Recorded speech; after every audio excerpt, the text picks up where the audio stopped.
Dr. Tatiana. I am a European praying mantis, and I've noticed I enjoy sex more if I bite my lover's head off first. It's because when I decapitate them, they go into the most thrilling spasms. Somehow, they seem less inhibited, more urgent, and it's fabulous. Do you find this too?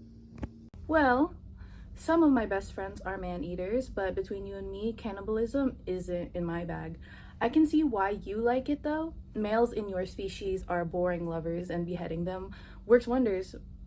While chickens run headlessly about, a headless mantis thrashes in a sexual frenzy. Why can't he be that way whole?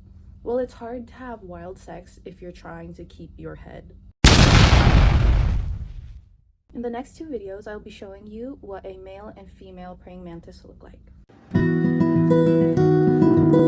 As you can see, the female praying mantis is generally larger, heavier, wider, and have a rounder abdomen. Now the males, they're smaller, thinner, and smaller abdomens. In the next video, I will show you a demonstration of how praying mantises have sex.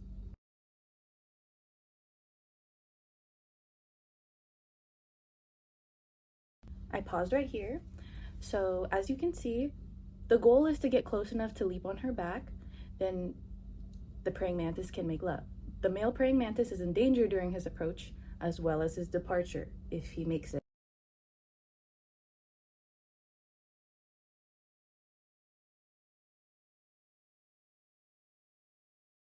This clip right here, the female praying mantis is now going to take the head and then eat it. There's other ways of doing it. She can go in the back right here and bite the head off, or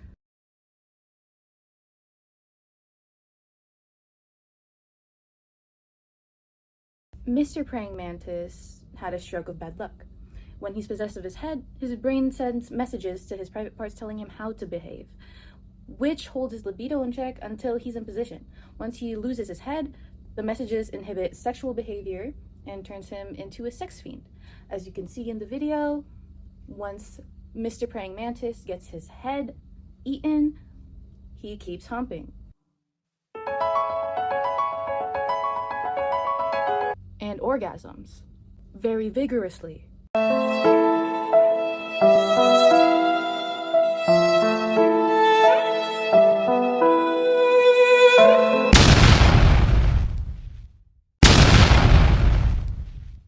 Why the hell is she being sassy for? She was the one who killed her partner.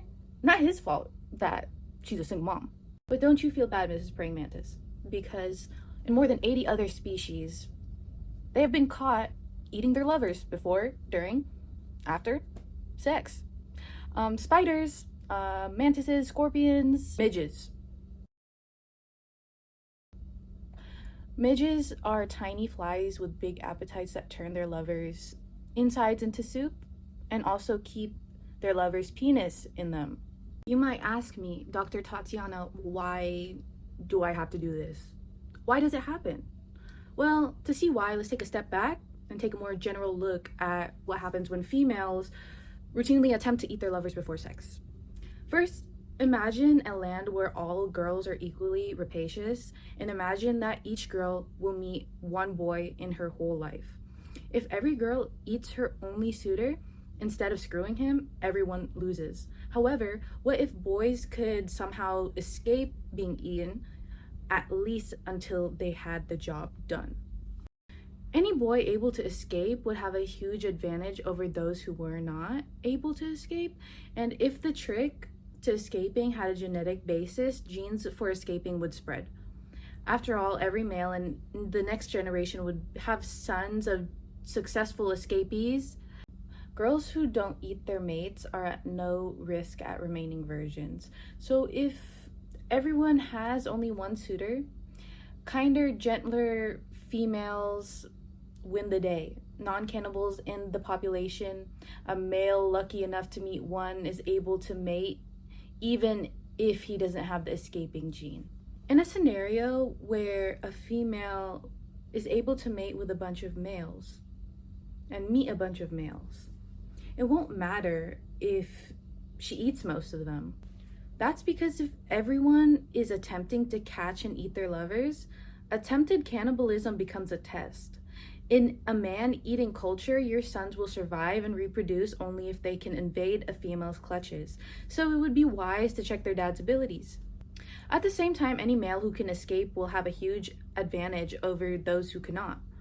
The more likely females are to try and eat their mates, the larger the advantage is to being an escapee, and faster the population will be made up of great escapers.